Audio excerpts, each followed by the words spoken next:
Okay, now I'm going to attempt this problem. It says how much we need to deposit in order to have $2,000 in an account in 5 years.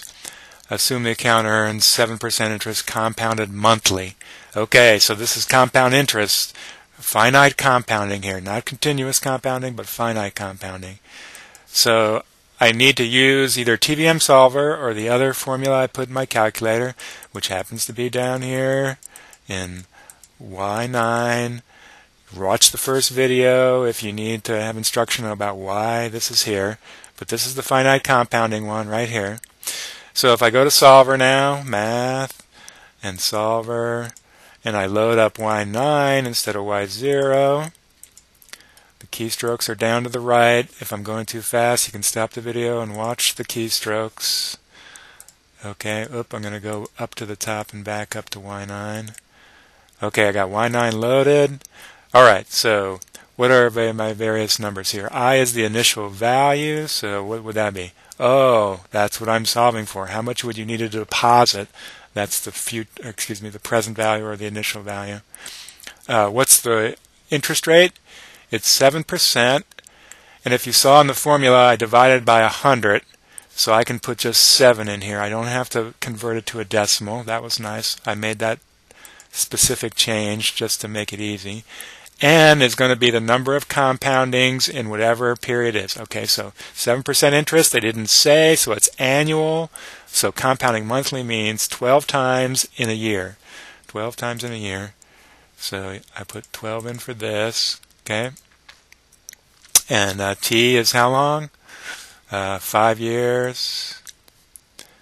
And now I'm going to go back up and solve for I, which was my initial amount. So that's alpha solve.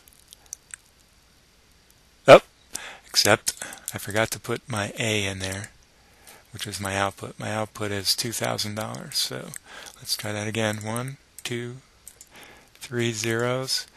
Scroll back all the way to the top to I, and alpha, enter. It's thinking. And it says 1410, 1411 if I round to the nearest dollar. So 1411.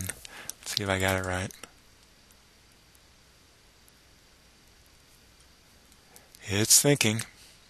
Yep, and I got it right. Okay. I just want to show you that the TVM solver, those of you who have 83, you're going to have a finance key over here somewhere on the second probably. The finance key, that's how you get here. 84 users have an apps key. So alternate to what I just did, you could roll up the TVM solver. Apps key, very first one is TVM solver. Finance, then TVM solver. Okay? So how do you use this sucker? Let's see. Couple of different ways. If I make sure that the payments per year is 1, since payments aren't involved, then I can put in 12 here. Okay, so I got to double check because it tries to change these on me. So I want P Y is 1, C or Y is 12.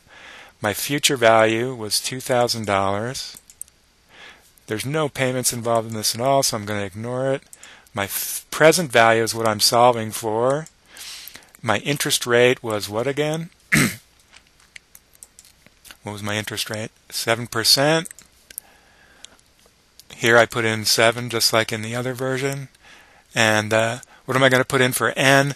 N is not the number of periods here. If I put in 12 for P of Y, then it will be 60 up here.